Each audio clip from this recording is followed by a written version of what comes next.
So I'm going to make a little video here, just maybe it can help somebody out. This is going to show you how to set up these integrated or tail brake light turn signals that you can get from Amazon. The three wire, 4 wire on a older Sportster. This is a 2000 883, and so from the factory, normally these come with just a regular old halogen tail light and turn signals that are off unless you're turning. All they do is turn function.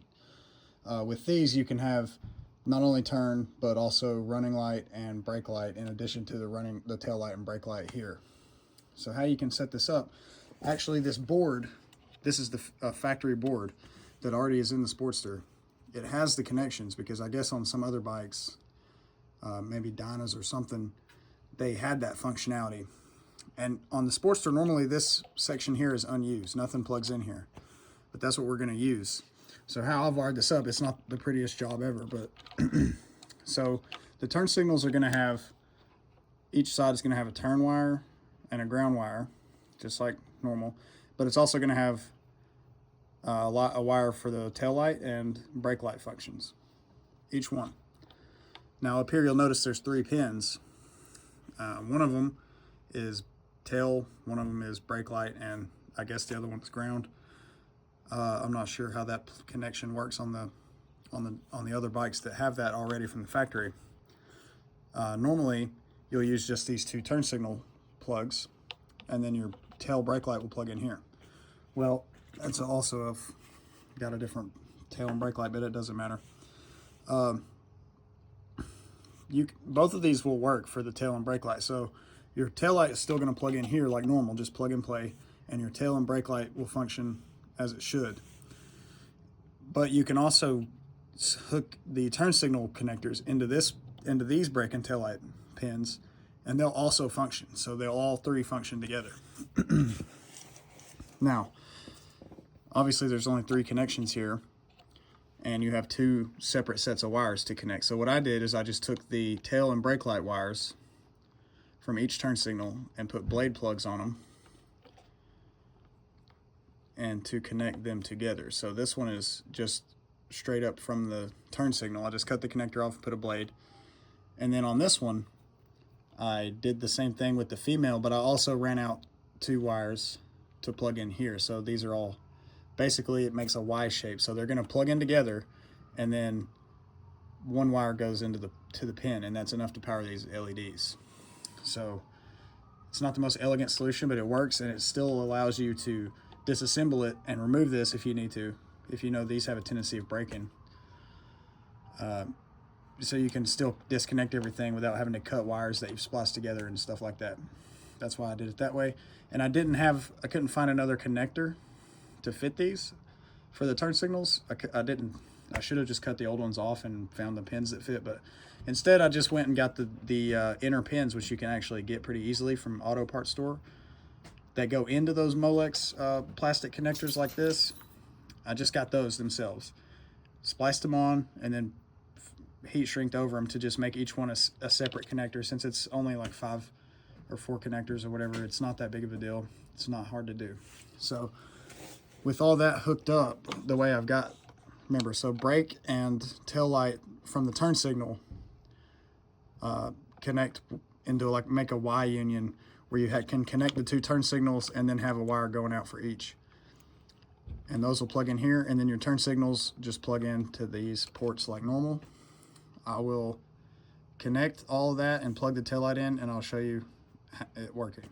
And real quick before I plug the taillight in, which is just a normal taillight plug, I'm not sure what all these pins do specifically. I just know you can use the standard taillight plug plus, this new splice between these multi-function turn signals and the turn signal wires separately, and everything works. So if you just need to know what connects where, so here's the tail and brake light wires from the turn signal on the right side, where they join to the ones on the left side. And then the pigtail that I made from that union comes up here to this normally from the factory unused plug, I think red is, I might have this backwards, but I think red is brake and white is tail. But anyway, the far left pin unused still. In this middle one, from left to right, it goes red wire, white wire. Left turn signal plugs in like normal, ground on the left, turn signal on the right. Right turn signal wires plug in like normal, ground on the left, yellow on the right. And then this is your main wire harness connection like normal. That's all. That's factory. That's plugged up like normal. That's plugged up like normal. That's plugged up like normal. The only thing we added is that new, which we didn't have before, tail and brake light wires from each. Combine them and then pigtail them off. So this is now one continuous circuit. Now I'm gonna hook the taillight up and show you the function. Another thing before I turn this on, I think this is my 4th time replacing this bracket, this base here, and it's my first time replacing the circuit board itself. That's why I had this apart, and also why I don't actually have like part of the video being the original turn signals, because that's a long time ago. But the key thing here, when you're installing this stuff, this bracket and the taillight, don't over tighten any of this. Okay, it's plastic, and it's getting a lot of vibration back here because it's just hard mounted to the fender, right? So I just put a little blue Loctite on these 2 bolts or screws that hold the taillight to the bracket or the base, and a little bit of blue Loctite on the bolt that holds the whole thing, bracket and circuit board and everything, to the fender. Don't over tighten it.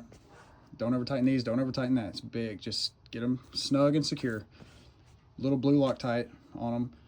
And on this one, to try and cut down on some of that vibration and hopefully not crack it again, I used like a rubber washer, kind of thick rubber sealing washer on the inside, and then like another rubber sealing washer on this side also, to kind of try and isolate it a little bit, cut down some of that vibration. Just keep that in mind if you're going through those. And also, a couple of the bases I bought were kind of cheap, so that might have had something to do with it. So get like a decent one, and don't over tighten it. Maybe isolate it. So far it seems like it's working. Well, let's look at this. So as you can see, now we have the taillight function. Let's see if I can hit the brake from up here. And brake lights. And turn signals. So yeah, it's a cool way to easily upgrade your lighting setup and have your tail lights or your turn signals function as extra running and brake lights as well, which, like I said, from the factory, this just had the old halogen yellow, turn signals that were just off. I know on the front they function as running lights, but back here they were just off, and nothing was plugged in up here to that port. And some forum digging taught me about that connection being unused here and how it worked, and I just spliced those together, and it's been like this for working like this for over a year. So yeah, hopefully this helped. If you were thinking about how to do this and how to achieve this, an easy way to do it right there. Anyway, thanks for watching. Let me know if this helped. Sorry about the mess. I've been working on a desperate project over there also.